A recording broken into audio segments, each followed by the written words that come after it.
நேற்றைக்கு அவரை சுற்றிய அரசியல் பரபரப்பு தான் இன்றைக்கு வரைக்கும் கூடுதல் அனலியும் வீசிக்கொண்டிருக்கு.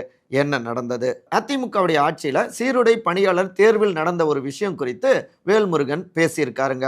உடனடியாக அதிமுக எம்எல்ஏக்கள்ட்ட இருந்து கடும் எதிர்ப்புகள் கிளம்பியது. அதை ஒட்டி வேல்முருகன் பேசியது அவை குறிப்பில இருந்து நீக்கப்பட்டிருக்குங்க. இதனால டென்ஷனான வேல்முருகன் உடனே சபாநாயகருடைய இருக்கையை நோக்கி அவரு போயிருக்காருங்க. அப்பதான் அவையில இருந்த அமைச்சர் திரு சேகர் பாபு எதுக்கெடுத்தாலும் முந்திரி கட்ட மாதிரி முந்திக்கிற அப்படின்னு ஒருமையில பேசியிருக்காரு.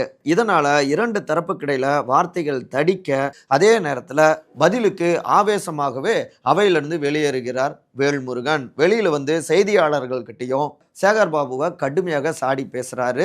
இது பயங்கரமான பரபரப்பை உருவாக்குது. சரி, தவாகா தரப்புல வேல்முருகன் அவருடைய தரப்புல என்ன சொல்றாங்க அப்படின்னு விசாரிச்சோம். என்னன்னா, இந்த சட்டமன்ற கூட்டத்துக்கு முன்னாடியே அங்க சபாநாயகர் அறையில இது சம்பந்தமான ஒரு விவாதம்லாம் ஓடி இருக்குங்க. என்னன்னா, வேல்முருகன் அவரு கவன ஈர்ப்பு தீர்மானம் கொண்டு வருவது சம்மதமாக அவர் பேசியிருக்காரு. எதை ஒட்டினா, தமிழில் குடமுழக்கு செய்ய வேண்டும் என்பது குறித்து. குறிப்பாக தமிழ் ஓதுவார்கள் அவர்களை வைத்து குடமுழுக்கு செய்யணும் அப்படின்னு அந்த விஷயங்களை பேசியிருக்காங்க.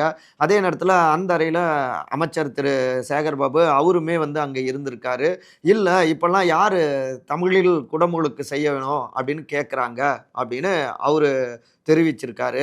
இல்லைங்க, தமிழ்நாட்டில் தமிழில் தான் எல்லாமே இருக்கணும் அப்படிங்கிறது தமிழர்கள் கேட்குறாங்க அப்படின்னு வேல்முருகன் பதில் சொல்லியிருக்காரு. இதை ஒட்டி ரெண்டு பேருக்கு இடையில அங்கேயே வந்து காரசாரமான விவாதம் அரங்கேறி இருக்கு. அதே நேரத்தில் மக்களவையில் பேச வாய்ப்பளிக்குமாறு இருக்கையை விட்டு எழுந்து சென்று அவைத்தலைவர்கிட்ட முறையிடுவது போன்றுதான் இங்க நான் சட்டமன்றத்திலும் செய்தேன், மற்றபடி வேற ஒன்றும் இல்லை அப்படின்னு விரிவாக இந்த பின்னணிகளை பகிர்ந்துகிட்டாரு திரு வேல்முருகன். திரு வேல்முருகன் அவரை சுற்றி திடீர் அரசியல் பரபரப்பு உருவானது இல்லையா? இதை பார்த்த உடனே கூடுதல் முக மலர்ச்சி அதிமுக தரப்புல சில சீனியர் மாஜிக்களுடைய முகத்துல. அதிமுகவுடைய பொதுச் செயலாளரான திரு எடப்பாடி பழனிசாமி அவரு கூட்டணியை கண்காணிக்கிற குழு எங்கப்பா இருக்கு, கொஞ்சம் பாருங்க அப்படின்னு மாஜிக்களுக்கு சில அப்படியே கண்ணசைவு காமிச்சிருக்காரு, சிக்னல் கொடுத்திருக்காரு.